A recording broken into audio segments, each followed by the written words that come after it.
What's up everyone, Eric here with Wildcard Journeys, and on this channel I hit the road to make videos about the paranormal, the metaphysical, and various urban legends. So if that sounds like your kind of traveling, please consider subscribing.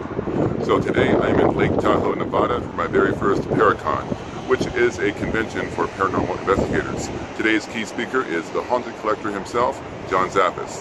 So let's check it out inside.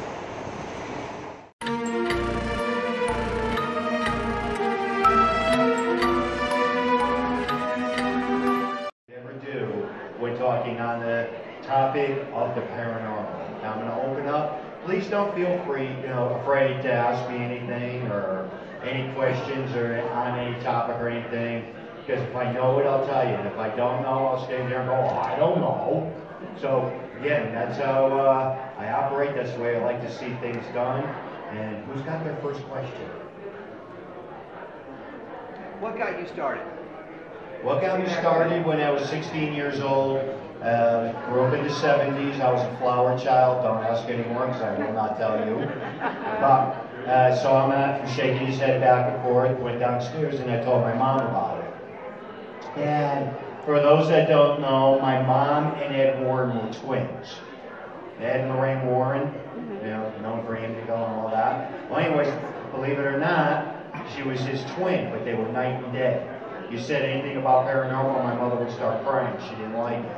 You said something to Eddie, go where?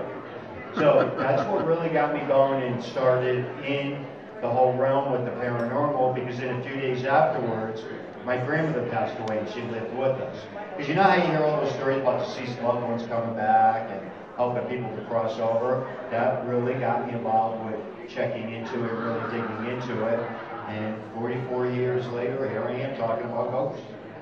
She's asking how we connect the haunted items with the TV show. You have to remember, a lot of cases would get submitted, and we would pick cases that tied in with items. They would tell us they brought this in, and they started having problems, when that started or this happened. Because people always say that to me. They go, every episode had a haunted item. It was called Haunted Collector. So, we weren't going to pick somebody, a possession case, or just an average type thing that tied in with stuff. But again, that's how that all came about. I'm really known for the demonology field more than anything else. Then this project came up about haunted items. I said, gee, that'd be cool to do that, because it was so different from anything else that was being done out there. So again, today we look at it, wow, there's haunted items everywhere. Everybody collects them. There's a lot of things that people have discovered that were having hauntings in their house, and they didn't even really affiliate it until they started connecting to a particular item that might have been in the house. So that's how that all came about. I thought, guys could not be this quiet. Yes? Hello, Mr. Zaffis. So as far as the items go that could have something attached to them, what about the equipment that's used in a paranormal investigation, like an EVP recorder or a camera? What if something gets attached to that? Is that a concern? If so, is there a way you address it afterwards, the actual equipment you use in a ghost hunt? When it comes into the paranormal equipment, I'm still very old world. And I gotta be very honest with you, I can't even turn on half the freaking stuff that's out there today. I can't. I don't even know how to use it. I get very frustrated with it and let other people handle it. To me, when you're trying to capture some type of evidence, EVP, a psychic photograph, or things of that nature tying in with the cases, I still use an old cassette recorder. That's how old world I am. Again, it took a lot for me to even start using the camera on my cell phone. But anyhow, I take all that into consideration when I'm looking at it and comprehending it and trying to understand it, because if we don't do this, we're not going to be able to move forward. So I think experimenting with a lot of the equipment, bringing it forth and trying the different methods and the different things that are going on are very critical and very important to our field. Now, one thing to always remember, I hear this continuously and it drives me crazy. Somebody will call me and say, we didn't get any scientific proof off of our investigation.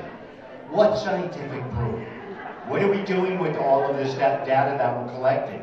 Not really much. But again, hopefully somewhere down the field, we'll be able to use it and be able to chart it. Because to be able to do something from a scientific approach, you need to be able able to record it, get repeatability, and chart it. You can tell I'm actually a mechanical engineer by trade. So, you know, and now I chase ghosts, figure that out. But anyhow, with all that, you look at it and you just take all that in, and I'm just very curious, just like everybody else is, I think, with all that. So, again, it's intriguing, it's interesting, and I always get a big kick out of watching all of it as it's going on. Videoing, I think, is very important. You know, I still get laughed at because I still have my original camera that I bought in 1988, and I paid $1,000 for that damn camcorder, and I ain't giving it up. I will not give it up. You know, on a serious note, there's continuous things that are done to be able to help the binding stay in place. That was more my question. Yeah, there is a real lot that is done from very many different methods. I work with, you know, all kinds of spiritual people. You know, the most fascinating to watch, believe it or not, is Native American, shaman, Buddhist, and rabbis. I mean, they go in, kick ass, then ask questions. And I've watched some of their ceremonies, and they're very intense and very successful a lot of times when they go in to be able to do some of this stuff. Has anything paranormal ever happened with the objects that I collect? Things have been moved around and different things, you know, do occur.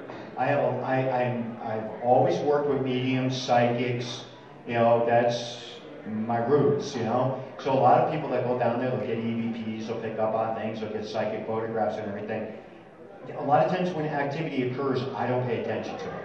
I'm very numb to it. You know, again, with a lot of these things, your bedroom is supposed to be our sacred area. It's supposed to be our area where we should be able to be comfortable and everything. And a lot of times people have terrifying experiences. So trying different methods, like Dave's referring, put holy water or sea salt underneath the bed or in between the mattress and the box spring. Believe it or not, some of these things can and do deter paranormal activity. You know, using lavender, or some people will put a glass of water. That can help to basically neutralize a lot of activity. So a lot of these old methods and different things that people used years ago and people laugh at today, they work. And they help things to be able to, what I call, be neutralized when paranormal activity is going on. So, but depending on who you're talking about, some people might like having a haunted bed, and that's as far as I'll go with that part of it. One of my favorite type of investigations is probably just going to an unknown location and not knowing anything about it.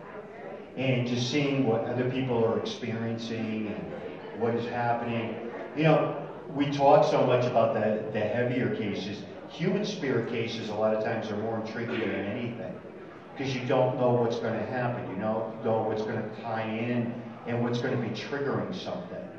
Because, you know, there was always the theory with human spirit, they couldn't touch you, or they couldn't come near you, they couldn't scratch you, they couldn't push you. You know, well, guess what? If they were like that when they were alive, they're going to be like that as being a ghost. So I always find those types of cases very intriguing and very heartwarming to me when it ties in with the human spirit interaction, especially when you deal with somebody, you know, a husband and wife were close and he died after 70 years, they were married, and he's coming back, tucking her in bed or something like that. Those are tearjerker stories for me. So again, you know, with all that, I'm more intrigued by that because that's giving me that reassurance that our deceased loved ones are still around us. They still do things that are in my collection that I'm more guarded. Yes, that would be occult items, or things that were used in rituals that, you know, are very hardcore things that are really nasty and ugly. I really don't even get into talking about a lot of those things. So I'm a lot more guarded with those objects than I am anything else. You know, it's just, you know, the intent and purpose behind them is just a lot of times very nasty, and it's not really even something that I go down that road too much with that. Even though I know from what I'm hearing, there's a Dark Relic show that's supposedly coming out that's going to be talking about all that kind of creepy stuff. So, but who else got a question? Anybody? I'm sure you get this a lot, but for someone starting out in paranormal investigation, what advice would you give? Maybe like things like some old school advice that you really don't see people doing these days with the popularity of the TV shows and everything. If someone's just starting out in this, what advice could you give them? Your question, if I'm understanding correctly, a person who's starting out getting involved with the paranormal, what would I recommend to them? Always try to work with people that have been in the field for a while. Try to gain as much knowledge as you possibly can. That's very key and very essential. Especially when you're doing residential homes and you're dealing with people and there's children involved with it, try to befriend and try to establish working environments and friendships with people in the spiritual community. Not just priests or rabbis and shamans and, a lot of these different people are very essential and you can learn a lot of information from them. And that information is knowledge, and that's what, we look forward to be able to work with people. Even to this day, if there's an older spiritual person, I would rather just go off in the corner and sit and talk to them and listen to their stories about what they did with trying to help people or some of the things they experienced in the paranormal realm.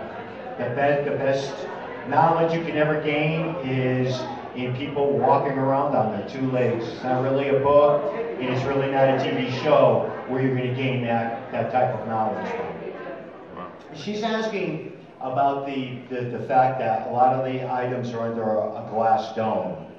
Guess what? A glass dome doesn't mean anything. There's a lot of prayers, there's a lot of bindings, a lot of rituals, and things that are continuously done. I'm a big clown, I horse around, because I think humor is such a positive thing.